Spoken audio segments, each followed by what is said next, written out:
నమస్తే. Sterling pump సమర్పించు చేను చిలక కార్యక్రమానికి స్వాగతం. చేను చిలక కార్యక్రమాన్ని విశేషంగా ఆదరిస్తున్న రైతాంగానికి అభినందనలు. ఈరోజు చేను చిలక కార్యక్రమంలో కొరమేను సాగు చేస్తున్న రైతులకు సాగులో ఎదురవుతున్న సమస్యలు, వాటిని పరిష్కరించే క్రమంలో కొరమేను సాగులో నిపుణులు అయిన అధికారులను, కంపెనీ ప్రతినిధులను పిలిపించి రైతులకి తెలియజేసే కృషి చేసిన కన్నారావు మాటల్లో వివరంగా తెలుసుకుందాం. కొరమేను సాగు చేస్తున్న తెలంగాణ రైతుల్లో కొంతమేర అవగాహన ఉన్నా సీడ్ ఫీడ్ మెడిసిన్ విషయాల్లో పూర్తి అవగాహన తక్కువే. కారణం, మనం చేస్తున్న చేపల పెంపకం సాంప్రదాయ పద్ధతులను అనుసరించే అందులో ఈ మధ్యలో ప్రాచుర్యం పొందిన కొరమేను విషయంలో చాలా వెనుకబడి ఉన్నామన్న మాట కూడా నిజం. అయితే కొరమేను చేపల పెంపకంలో ఎదురవుతున్న అనేక సమస్యల పరిష్కారానికి శ్రీకారం చుట్టిన యాదాద్రి జిల్లా ఎల్లగిరి గ్రామ రైతు విద్యాధికుడు అయిన కన్నారావుని అభినందించాల్సిన అవసరం ఎంతగానో ఉంది. తాను వ్యక్తిగతంగా కొరమేను రైతు అధికారులతో, కంపెనీ వాళ్లతో మాట్లాడి తాను వ్యక్తిగతంగా అభివృద్ధి అయ్యే అవకాశం ఉన్నా తోటి రైతులను కూడా అభివృద్ధి పదంలో నడిపించేందుకు సంకల్పించి అధికారులను, కంపెనీ ప్రతినిధులను పిలిపించి రైతులకు తగిన సలహాలు, సూచనలు అందించి రైతుల సమస్యల పరిష్కారిక వేదికగా అవగాహన సదస్సు నిర్వహించడం గొప్ప విషయంగా భావించాలి. అట్లాగే రైతులను అభివృద్ధి పదంలో నిలిపే ప్రయత్నం చేసిన కన్నారావుకి నీలి విప్లవ శుభాకాంక్షలు తెలియజేస్తున్నాం. మరింతగా కొరమేను రైతుల అవగాహన సదస్సు గురించి వివరంగా తెలుసుకుందాం.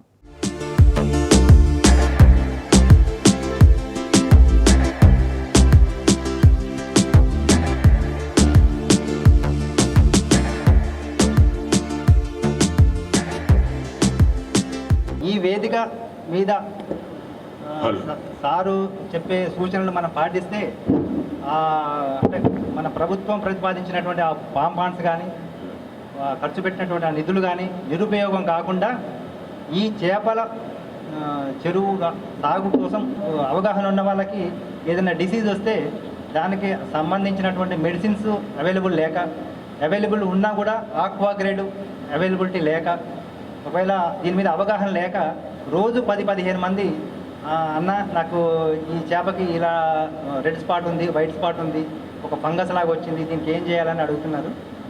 అది ఒక ఫుడ్ డీలర్గా నేను ఫుడ్ తీసుకొచ్చి అమ్మడం వరకే నా బాధ్యత, కానీ దానికి మెడిసిన్ ప్రిస్క్రైబ్ చేయడం కరెక్ట్ కాదని నా ఉద్దేశం. నేను చెప్తే ఎలా ఉంటుందంటే మెడికల్ షాప్కి వెళ్ళి మనం టాబ్లెట్ తీసుకున్నట్టు. అదే ఒక డాక్టర్ ప్రిస్క్రైబ్ చేయాలంటే దానికి సంబంధించినటువంటి ఒక ఎక్స్పర్ట్ చెప్పడం కరెక్ట్ అండి.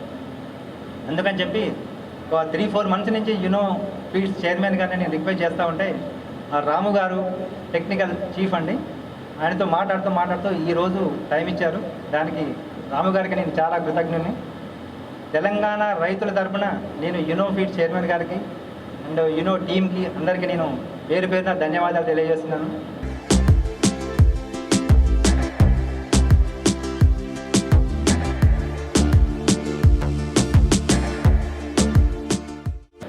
ఈరోజు ముఖ్యంగా ఈ కన్నారావు గారు ఈ ఎల్లగిరి గ్రామంలో సాగర్ గారు మన టీ న్యూస్ అతను ఒక దామోదర్ రెడ్డి కన్నారావు గారి యొక్క ఫిల్మ్ని షూట్ చేశారు. వాళ్ళ ఫామ్ పాండ్ని షూట్ చేసిన తర్వాత ఒకరోజు రాత్రి యూట్యూబ్లో చూస్తూ ఉంటే ఈ ఎల్లగిరి కన్నారావు గారిది, దామోదర్ రెడ్డి గారిది చూడడం జరిగింది.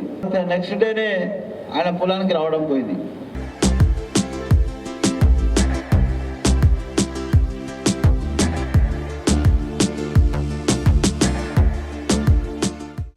ఎందుకనంటే రైతులు తరతరాలుగా వ్యవసాయం చేసుకుంటూ రకరకాల పంటలను పండించుకుంటూ ఎప్పుడు ఏం చూసినా కూడా ఎప్పుడు బాధలనే, తాత బాధలనే, తండ్రి బాధలనే, మనం కూడా బాధలనే ఉన్నాం. ఏది కొత్తది వస్తుందా, ఆ కొత్తదాన్ని తొందరగా అందుకుందామా అనే ఆలోచనతోటే దాంట్లో ఇంకా లోతులో కూరుకొని పోతా ఉన్నాం. పత్తి హైబ్రిడ్ వచ్చినప్పుడు, లోకల్ వెరైటీస్ నుంచి హైబ్రిడ్ మారినప్పుడు, హైబ్రిడ్ వచ్చింది సంతోషపడే రోజుల్లోనే పెస్ట్ అండ్ డిసీజ్ ఎక్కువ వచ్చేసింది. దాంతోపాటుగా ఎరువులు ఎక్కువ వేయాల్సిన అవసరం పడ్డది. దాంతోపాటు సరే ఈ పత్తి బాగా లాభం లేదు, వరి పొలాలకు మలుదామని వరి చేసుకునే వారికి వరిలో కూడా రకరకాల చీడపీడలు రావడము, తర్వాత గడ్డి మందులు రావడము, తర్వాత స్టెంబోరర్ రావడము, దీంతో కూడా 25 నుంచి 30 క్వింటాలు పండించిన ఎకరానికి పెద్ద గిట్టుబాటు, ఎకరానికి అన్ని ఖర్చులు పోవడం ఒక 20,000 రూపాయలు కూడా ఒక పంటకి మిగిలట్లేదు. కొన్ని కూరగాయలు వేసుకుందామంటే ఒక్కసారి 100 రూపాయలు ఉంటాయి, ఒకసారి 5 రూపాయలు ఉంటుంది, ఒకసారి తెప్పడానికి కూడా కూలీలు రావు. మరి ఇట్లాంటి పరిస్థితులలో మరి ఇంతకుముందు డైరీ ఉండే, ఆ డైరీని చేద్దామంటే నానా చాకరీ చేయాలి. గతంలో ఇంట్లో ఒక 5-6 ఉంటుండ్రు, పెద్దోళ్ళు చిన్నోళ్ళు అందరూ కలిపి అందరూ వ్యవసాయం చేసుకునేటాళ్ళం.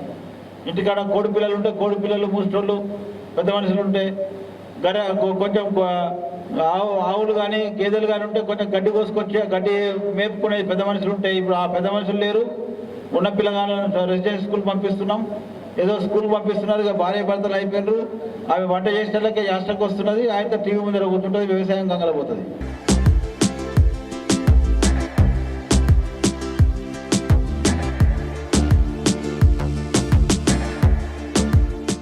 తీరా చూసే వరకు వెల్ఫేర్ ప్రోగ్రామ్స్, గవర్నమెంట్ ఇచ్చే వెల్ఫేర్ ప్రోగ్రామ్స్ మీదనే మనకు చాలా వరకు కొద్ది ఆధారపడిన రోజులు వచ్చేస్తున్నాయి.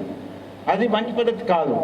కాబట్టి మనకు వ్యవసాయ కుటుంబాలకి ఎప్పుడు కూడా ఒక్కొక్కరికి ఇచ్చే సత్వ ఉన్న మనుషులం కాబట్టి వేరేళ్ళకు ఎప్పుడు కూడా సాయం చేసే గుణము, ఆ గొప్పతనం ఉన్న కుటుంబాలు కాబట్టి ఎప్పుడు కూడా మనం అన్వేషణ చేసుకొని కొత్త పద్ధతులలో ఈ వ్యవసాయాన్ని, వ్యవసాయ అనుబంధ రంగాల్ని మనము వాటిలో మెలకువలు నేర్చుకొని వాటి ద్వారా ఆదాయాన్ని పెంచుకునే అవకాశాలు ఉన్నప్పుడు వాటిని బాగా ఆలోచన చేసి వాటిని మన అనుభవంలోకి తీసుకొచ్చుకొని మన పొలాలలో అడాప్ట్ చేసి ఆ డబ్బు మన చేతికి వచ్చి మన బ్యాంకులో పడ్డప్పుడు మనం ఖర్చు పెట్టుకున్నప్పుడు ఆ తృప్తి వేరే ఉంటుంది. కాబట్టి ఇది ఈ మధ్యకాలంలో అన్ని రకాల పంటలు చూసాం. వరి చూసాము, పత్తి చూసాము, కూరగాయలు చూసాము, మలబడి తోటలు చూసాము, ఆయిల్ పంప్ కూడా చూస్తూ ఉన్నాం. సో ఇట్లాంటి తోటలన్నీ మన నిమ్మ చెట్లు పెట్టుకున్నాము, బత్తాయి చెట్లు పెట్టినాము, అన్ని రకాల చెట్లు పెట్టుకున్నా కానీ తొందరగా డబ్బులు వచ్చేది, రిస్క్ లేకుండా డబ్బులు వచ్చేది అని ఉందంటే చేపలు అనేది ఈ మధ్యకాలంలో ఎక్కువగా యూట్యూబ్లలో ప్రచారం జరుగుతూ ఉంది. మరి ఎంతమంది యూట్యూబ్లలో ప్రచారం చేసిన వాళ్ళు లాభపడ్డారు అంటే వారు చెప్పారు. ఇప్పుడు తెలంగాణ రాష్ట్రానికి ఆంధ్ర రాష్ట్రానికి ఉన్న తేడా, ఆంధ్ర రాష్ట్రాలనేమో నీళ్ళ కోసం ఇబ్బంది పడాల్సిన అవసరం లేదు. కానీ ఇక్కడ 500 నుంచి 600 బోరు బావి తవ్వి ఆ బోరు బావిలో 500 నుంచి 600 లోతు వరకు పైపులు వేసుకొని కరెంటు తోటి నీళ్లు తీసి మనం బావిలో మనం ఒక ఫామ్ పండ్లో పోసుకోవాలి. అతి ఖరీదైన వాటర్ సోర్స్. కాబట్టి ఆ వాటర్ సోర్స్లో ఒక స్క్వేర్ మీటర్కి, ఒక చదరపు గజానికి, ఒక చదరపు మీటర్కి ఆ నీరు చాలా ఎంత ఇంపార్టెంటో ఆ డబ్బు కూడా అంత డబ్బు మనం తీసుకోవాలి. ఆ డబ్బు తీసుకోవాలన్నప్పుడు కొంచెం ఆ డబ్బులు మామూలుగా ఫామ్ పండ్లు ఇప్పుడు ఉన్నాయి. దాదాపు కన్నరావు గారు చెప్పినట్టు చాలా వరకు ఉపాధి హామీ పథకంలో ఫామ్ పండ్స్ వేసుకున్నాం, స్వంతగా ఫామ్ పండ్స్ వేసుకున్నాం. హార్టికల్చర్ డిపార్ట్మెంట్ ద్వారా కూడా ఫామ్ పండ్స్ ఇవ్వడం జరిగింది. చాలా సొంతగా వేసుకున్న వాళ్ళు చాలామంది ఉన్నారు, ఉపాధి హామీ పథకంలో వేసుకున్న వాళ్ళు చాలామంది ఉన్నారు. అవన్నీ ఖాళీగా ఉంటున్నాయి. కొంతమంది చెత్త కుప్పలలో పొందలేసడానికి కూడా వాడుతూ ఉన్నారు. సో అట్లాంటి దాదాపు మనం లెక్క తీసినప్పుడు 14,250 ఫామ్ పండ్స్ ఉన్నాయి మొత్తం. ఉపాధి హామీ పథకంలో చేసినవి కానీ, మన రైతులు వేసుకునేవి కానీ, డిపార్ట్మెంట్ నుంచి ఇచ్చినవి కానీ 14,250 ఫామ్ పండ్స్ మన తెలంగాణ రాష్ట్రంలో 12,000 గ్రామాలలో ఉన్నాయి.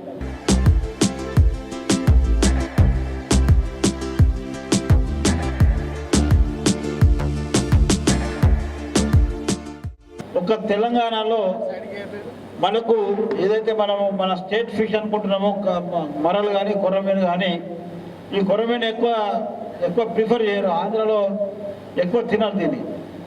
ఒక తెలంగాణలో ఎక్కువ తింటారు, తర్వాత యూపీలో ఎక్కువ తింటారు, కొంచెం కర్ణాటకలో తింటారు, కొంచెం పంజాబ్లో తింటారు, కొద్ది ప్రాంతంలో ఢిల్లీలో తింటారు. సో దీన్ని మనకు అన్నిటికంటే ఎక్కువ రొయ్యల తర్వాత రేటు వచ్చేది చేపలల్లా ఈ మరలకి, కొర్రమీనుకి. దీన్ని చాలా జాగ్రత్తగా చేసుకుంటే ఎన్ని డబ్బులు వస్తాయి అని అన్నప్పుడు ఈ మధ్యకాలంలో దీన్ని కూడా కొంతమంది వ్యాపారంలాగా మార్చి పడేశారు. రోడ్ అంటాడు, నేను వియత్నాంకి వెళ్ళి నేను ఇవన్నీ ఇక్కడే తీసుకొచ్చిన, ఈ చెర్రలకి వెళ్ళి ఆడదాన్ని మగదాన్ని బ్రీడింగ్ చేసిన, ఈ పిల్లలు వచ్చినాయి, ఇవన్నీ చేపలు మన ముందరనే ఇంత వేస్తున్నాడు, ఇంత గ్రోవెల్ వాళ్ళది, యూనో వాళ్ళది, ఇంత వేసేసి తినిపించి మన ముందరే శబాష్ అనుకుంటున్నాం. ఆయన తీసుకొచ్చేసుకునే వరకు ఆ చేపలు చచ్చిపోతున్నాయి, ఆ ఫీడ్ పోతుంది, వీడు కథ ఆగమైపోతున్నాడు. తెలంగాణలో ఏ రైతు కూడా కొత్త విషయాన్ని నేర్చుకున్నప్పుడు మోసాలు జరగకూడదు. మోసాలు జరిగితే చాలా రైతు కోలుకోలేడు, వేరేడు ఎవరైనా కోలుకుంటాడు కానీ రైతు కోలుకోరు. కాబట్టి నేను కన్నరావుకు దాదాపు 3 గంటలు 4 గంటలు లాస్ట్ 15 రోజుల కింద పొలానికి పోయి ఒక 4-5 గంటలు కూర్చున్నా అక్కడ. ఈ నర్సింగపట్ల గ్రామానికి పోయినా నాకు అనిపించింది ఓకే ఈ యూనో వాళ్ళు కొద్దిగా పర్వాలేదు అనిపించింది.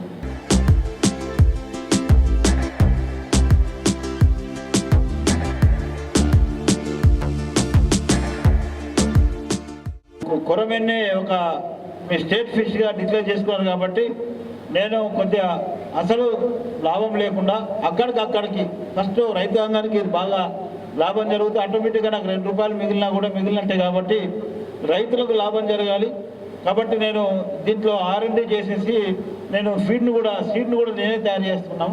ఆ సీడ్ ఎవరు కూడా తయారు చేయరు కాబట్టి సీడ్ని కూడా మేమే ప్లాన్ చేసుకొని సీడ్ని కూడా మేము ఏదైతే ఫీడ్ కన్వర్షన్ రేషియో బాగుంటుందో ఈ ఫీడ్ కన్వర్షన్ రేషియోలో మేము వియత్నాం బ్రీడ్ బాగా వాస్తవంగా వియత్నాం బ్రీడే బాగా ఫెరోసియస్గా తింటుంది. అదేవిధంగా చాలా రోబస్ట్గా ఉంటుంది కాబట్టి డిసీజెస్ కానీ అట్మాస్ఫియర్ కానీ బాగా తట్టుకుంటుంది. కాబట్టి దీన్ని మేము బ్రీడింగ్ చేసేసి పిల్లలను కూడా బాగా సప్లై చేస్తూ ఉన్నాం ఈ మధ్యకాలంలో చెప్పారు. చెప్తే నేను వాళ్ళ ఎండి గారికి చెప్పాను, బాబు మరి నాకు కూడా ఫామ్ పండ్ ఉంది, మరి నేను నీ ఇంతకుముందు అన్నీ చేశాను. నేను నా దగ్గర ఆల్రెడీ వైట్ ఫిష్ చాలా ఉంది, కొరమైన వాటంతట అవే వచ్చి పడ్డ చేపలు కూడా 3-4 వేల చేపలు ఉన్నాయి. ఇప్పటికీ 10-12 ఏళ్ళ నుంచి అవే ఉన్నాయి. సో అవన్నీ నేను ఎప్పుడు కూడా చేపలకు పెద్ద ఫీడ్ పెడతలేము. ఒక తవుడు తర్వాత ఆ చెలగపిండి అప్పుడప్పుడు వేస్తే మా వాళ్ళు అవి వేస్తూ ఉంటారు. కొంచెం ఈ ఆవుది పేడ ముద్దలు వేస్తూ ఉంటారు. అవి బతుకుతున్నాయి పొద్దునే అవి బ్రీడింగ్ చేస్తూ ఉన్నాయి. మొత్తానికి అవైతే ఉన్నాయి.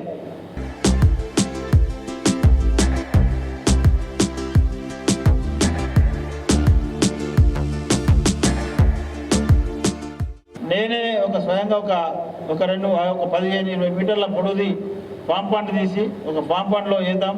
తర్వాత హార్టికల్చర్ డిపార్ట్మెంట్లో కూడా ఫామ్స్ ఉన్నాయి, దాదాపు ఒక 60-70 ఫామ్స్ ఉన్నాయి. సెరికల్చర్ డిపార్ట్మెంట్లో 60-70 ఫామ్స్ ఉన్నాయి. ఈ ఫామ్స్లలో ఒక పైలట్గా చేపించి అక్కడే రైతులకు చూపించినట్టయితే బాగుంటుంది. రైతులకు ఎందుకంటే తెలంగాణ రాష్ట్రం వచ్చిన తర్వాత దాదాపు 45,000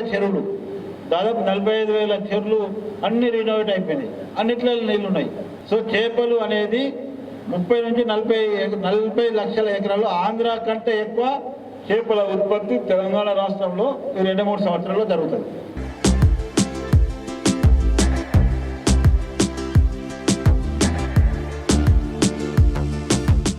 తెలంగాణ రాష్ట్ర చేపగా పిలువబడే కొరమేను చేప సాగులో రైతుల సమస్యల పరిష్కార వేదిక అవగాహన సదస్సుని పెద్ద ఎత్తున నిర్వహించి రైతులకు చాలా మటుకు ఇబ్బందుల నుంచి బయటపడేసే ప్రయత్నం చేసిన కన్నారావుని తప్పనిసరిగా అభినందించాల్సిన అవసరం ఎంతో ఉంది. ముఖ్యంగా మేత విషయం, వ్యాధుల నివారణ పద్ధతులను రైతులకు నిపుణుల చేత చెప్పించడం వల్ల కొరమేను సాగు చేసే రైతులకు ఎంతో మేలు కలిగేలా కన్నారావు చేసిన ఈ ప్రయత్నం నిజంగా గొప్పగా భావించాలి. అట్లాగే నూతనంగా ఈ కొరమేను చేపల సాగులో ప్రవేశించాలనుకునే ఔత్సాహికులకు ఈ అవగాహన సదస్సు ఓ గొప్ప వరంగా భావించవచ్చు. అనేక విషయాలపై ఈ సదస్సు రైతుల పరిష్కార వేదికగా మారిందని చెప్పొచ్చు.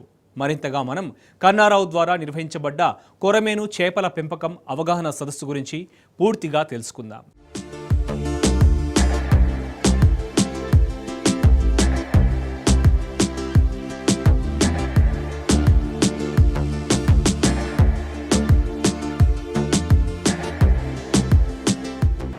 ఈ కార్యక్రమం యొక్క ముఖ్య ఉద్దేశం ఏంటంటే తెలంగాణ రైతులు మరల్ ఫార్మింగ్ మీద మంచి ఇష్టంగా ఉండడం వల్ల, కానీ వారికి ఈ టెక్నికల్ నాలెడ్జ్ అనేది లోపించడం వల్ల చాలా ప్రాబ్లమ్స్ వాళ్ళు ఫేస్ చేస్తున్నారండి. ఈ ప్రాబ్లమ్స్ని అధిగమించేందుకు యూనోఫీడ్స్ తరఫున మా R&D టీం, అదేవిధంగా మా టెక్నికల్ టీం కూడా, స్టాఫ్ కూడా ఇక్కడికి వచ్చి వారి యొక్క సందేహాలని నివృత్తి చేయడం జరిగింది. అదేవిధంగా వారికి సాగులోని మెళుకువలు, వ్యాధి నివారణ చర్యలు ఎలా ఉండాలి అనేది వారికి చెప్పడం జరిగింది. ఈ ట్రైనింగ్ యొక్క ముఖ్య ఉద్దేశం ఏంటంటే తెలంగాణ ప్రభుత్వం ఈ రోజున తెలంగాణలో ఆక్వాకల్చర్ మీద బాగా ఎంకరేజ్ చేస్తున్నారు. ఈ ఎంకరేజ్మెంట్ వల్ల ఎంతోమంది యువ రైతులు ఈ కొరమేను సాగు అనేది చేపట్టడం అనేది జరుగుతుంది. అయితే సాగుకు కావాల్సిన పరికరాలు అంటే సీడు, ఎక్కువ నాణ్యమైన విత్తనం, దాంతోపాటుగా నాణ్యమైన ఫీడ్ అంటే దాణా కూడా, చేపల యొక్క దాణా కూడా ఈ రోజున రైతులకి కొరబడింది. ఈ ఈ ఈ గ్యాప్ని ఫిల్ చేసేదానికి యూనోఫీడ్స్ ఈ రోజున మా R&D టీం మేము తయారు చేసిన ప్రోటోకాల్స్ వల్ల నాణ్యమైన సీడ్ని అందించడం జరుగుతుంది. అదేవిధంగా నాణ్యమైన ఫీడ్ని కూడా అందించడం జరుగుతుంది.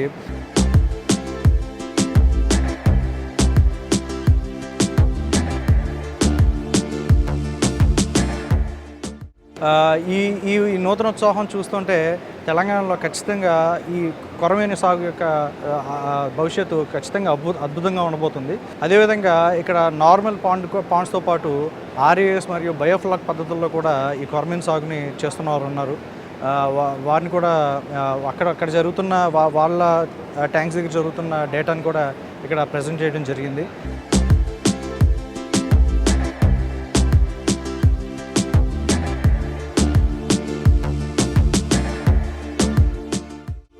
ఆక్వాకల్చర్లో తెలంగాణలో విపరీతమైన సోర్సెస్ ఇప్పుడు కనబడుతున్నాయి. ఒకప్పుడు బోర్ కల్చర్ మీదే ఈ యొక్క మొరల్ ఫిష్ని కల్చర్గా చేసేవారు.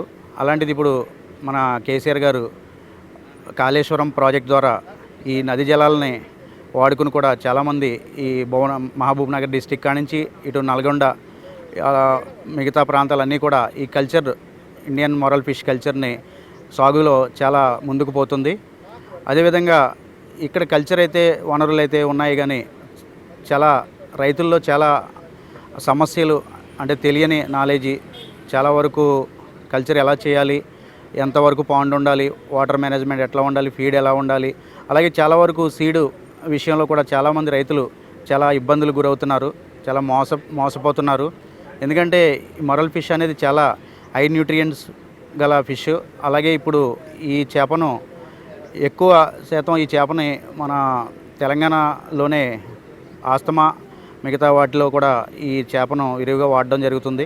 అలాంటి హై న్యూట్రియంట్స్ ఫిష్ని తయారు చేయాలంటే రైతుకు చాలా భారీ ఖర్చుతో కూడిన పని.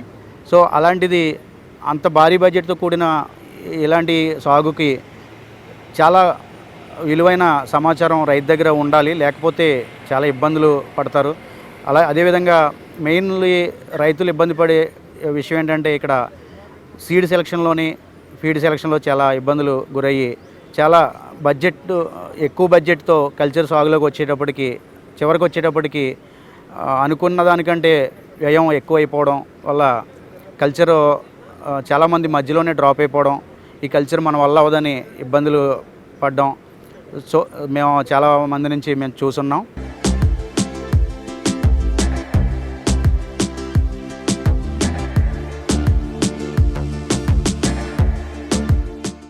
ఆయన గత 2-3 సంవత్సరాల నుంచి ఆయన కల్చర్ చేస్తూ తోటి రైతులకి ఎంతో సలహాలు మా నుంచి సేకరించి సూచనలు సలహాలు ఇవ్వడం, అలాగే నాణ్యమైన సీడ్ కూడా ఆయన ద్వారా సప్లై చేయడం కూడా జరుగుతుంది. సో ఏదైనా కల్చర్ చేయాలనుకున్న వాళ్ళు ఎవరైనా రైతులు ఉంటే, ఎవరైతే దీనికి నిపుణులు ఉన్నారో, లేకపోతే మేత ఎలాంటి మేత వాడాలి, పాండ్ ప్రిపరేషన్ ఎలా చేసుకోవాలి, కల్చర్ ఎలా సాగు చేయాలి, తక్కువ బడ్జెట్లో మన ప్రొడక్షన్ కాస్ట్ తగ్గించుకుని మనం కల్చర్ ఎలా చేయాలి అనే అన్ని విషయాలు కూడా మన కన్నారావు గారి ద్వారా మమ్మల్ని అప్రోచ్ అవ్వచ్చు. అదేవిధంగా ఆయన సాగు చేస్తూ నలుగురికి చేయూతనిచ్చే ఉద్దేశంతో ఈరోజు ఇంత బ్రహ్మాండమైన విశేష ఆదరణ ఈ కార్యక్రమంలో మేము చూసి ఉన్నాం.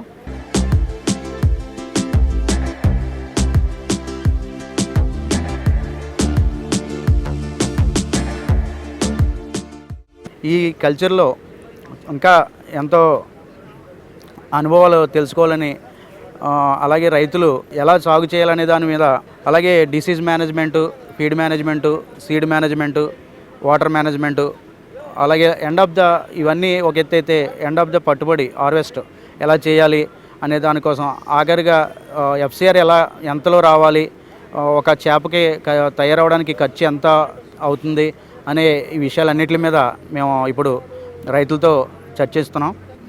ఇవన్నీ కూడా ఈ రైతులు, తెలంగాణ ప్రజలు అర్థం చేసుకుని మంచి టెక్నికల్ సపోర్ట్ని ఉపయోగించుకొని, అలాగే మంచి నాణ్యమైన సీడు మేతలను కూడా ఉపయోగించుకొని మన కన్నారావు గారి ఆధ్వర్యంలో ఈ సాగు చేసుకుని మంచి లాభాలు పొందుతారని ఆశిస్తూ ఈ చేను చిలక కార్యక్రమం ద్వారా మీ అందరికీ, రైతులందరికీ, తెలంగాణ ప్రజలందరికీ మరొకసారి ధన్యవాదాలు తెలియజేసుకుంటూ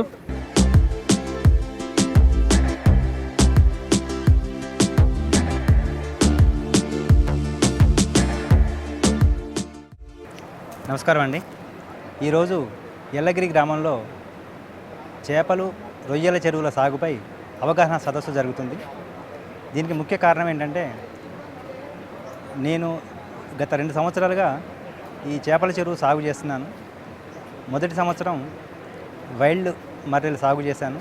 సరే, తెలిసో తెలియకో చాలా పొరపాట్ల వల్ల దాంట్లో దెబ్బతినడం జరిగింది. ఆ సమయంలో యునో ఫీడ్ చైర్మన్ గారితో మాట్లాడడంతో వైల్డ్ మర్రెల్ని సాగు చేయడం అంత శ్రేయస్కరం కాదు, రైతుగా దాన్ని కల్చర్ చేయడం అనేది చాలా ఇబ్బందికరమైన పరిస్థితుల్లో ఉన్నామని చెప్పి హైబ్రిడ్ మర్రెల్ని సాగు చేస్తున్నాము. అది నాణ్యమైన సీడు ఎక్కడ దొరుకుతుందని ట్రై చేస్తే సారే ఈసారి మొట్టమొదటిసారి తెలంగాణకి నా ద్వారా ఇంట్రొడ్యూస్ చేయడం జరిగింది. నేను, నాతో పాటు నా ఎదురుగా ఉన్న రైతులు కూడా ఒక 4 అదే సీడ్ని ప్రయత్నం చేశాం. 99% అంటే నేను సీడు అమ్మాలి అంటే నాకు ఒక సరైన అవగాహన ఉండాలి కదా అని చెప్పి ఒక నర్సరీ పాండ్ మెయింటైన్ చేశాను. ఆ నర్సరీ పాండ్ నుంచి మెయిన్ పాండ్కి షిఫ్ట్ చేసేటప్పుడు 99% సర్వైవల్ ఉందండి. ఆ విషయంలో చాలా హ్యాపీగా చెప్తున్నాను నేను.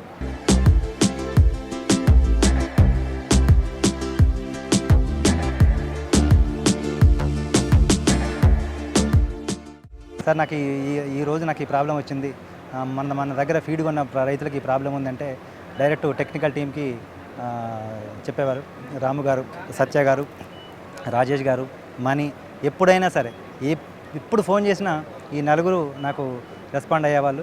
ఏ ప్రాబ్లం ఉన్నా వాళ్ళ ద్వారా నేను సమాధానం రాబట్టుకొని నేను నా మిగతా రైతులకి నేను చెప్పేవాడిని. చాలా వరకు సక్సెస్ అయ్యామని చెప్పొచ్చు. కాకపోతే నా ద్వారా మళ్ళీ వీళ్ళకి నేను ఫోన్ చేసి ఇది కరెక్ట్ కాదని చెప్పి సార్ని రిక్వెస్ట్ చేశాను. మన దగ్గర ఒక కార్యక్రమం పెడదాం సార్, డైరెక్ట్ రైతులు వస్తే వాళ్ళ ముందే వాళ్ళ సమస్యలు వాళ్ళు చెప్తారు, దానికి ఉన్న ప్రాబ్లమ్స్ మనం రెక్టిఫై చేయడానికి అవకాశం ఉంటుందంటే 2-3 నెలల నుంచే ప్లాన్ చేస్తే ఈరోజు అది టైం కుదిరింది.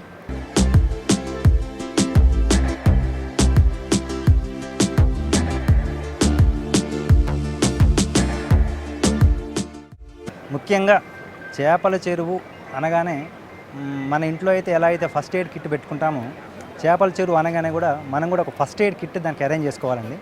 చెరువుని మనం డిగ్ చేసేటప్పుడు అంటే గుంట దువ్వేటప్పుడే ఎంత మోతాదులో తీయాలి, వాటర్ ఎన్ని ఫీట్లలో పెట్టాలి, దానిపైన రక్షణ కోసం ఏం చేయాలి, ఇవన్నీ కూడా మనకు తెలియక, తెలిసినా చెప్పేవాళ్ళు లేక చాలా అవస్థలు పడ్డాం. ఈ రోజుతోటి ఆ విషయంలో మనం కొంతవరకు విజయం సాధించామని చెప్పొచ్చు.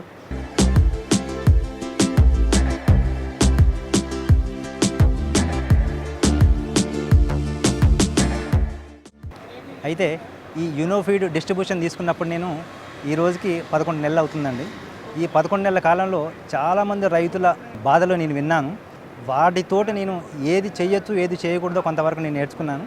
అయితే ఇది కాకుండా మనకు ప్రాక్టికల్ నాలెడ్జ్ ఎంత ఉండాలో థియరీ కూడా అంతే ఉంటే బాగుంటుందని చెప్పి నేను ఎప్పటికప్పుడు యునో టీమ్ తోటి నేను సంప్రదింపులు చేస్తూనే ఉన్నాను. నేను దేవరకొండ ఫౌండేషన్లో ఎగ్జిక్యూటివ్ డైరెక్టర్గా జాబ్ చేస్తున్నాను. నాకు ఈ వ్యవసాయం అనేది హాబీ. ఈ హాబీ కాస్త ఈరోజు చాలా 90% నేను దీనికే ఎఫర్ట్ పెట్టాల్సి వస్తుంది. ఆ విషయంలో నేను సంతోషంగా ఉన్నాను. ఎందుకంటే నేను రైతు కుటుంబం నుంచి వచ్చాను కాబట్టి ఇలాంటి చేయడంలో నాకు ఎలాంటి అభ్యంతరం లేదు. నాతో పాటు రైతులకు ఉపయోగపడుతుంది అనుకుంటే ఇలాంటి కార్యక్రమాలు ఎన్నైనా చేయడానికి నేను సిద్ధంగా ఉన్నాను. ఈ అవకాశాన్ని రైతులు కూడా వినియోగించుకుంటే చాలా సంతోషం.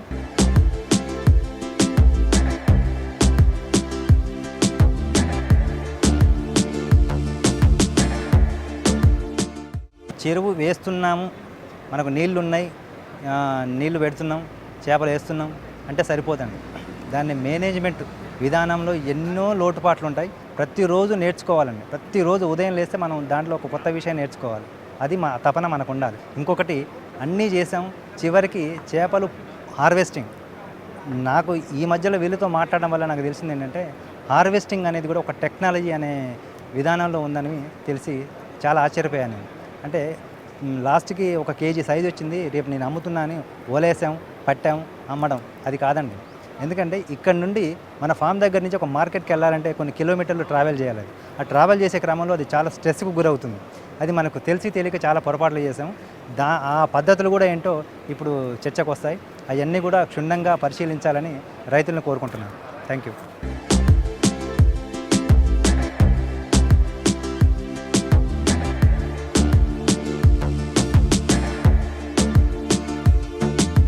చేను చిలక కార్యక్రమానికి సంబంధించిన మీ సలహాలు సూచనలు 9553955390 నెంబర్కి తెలియజేయగలరు.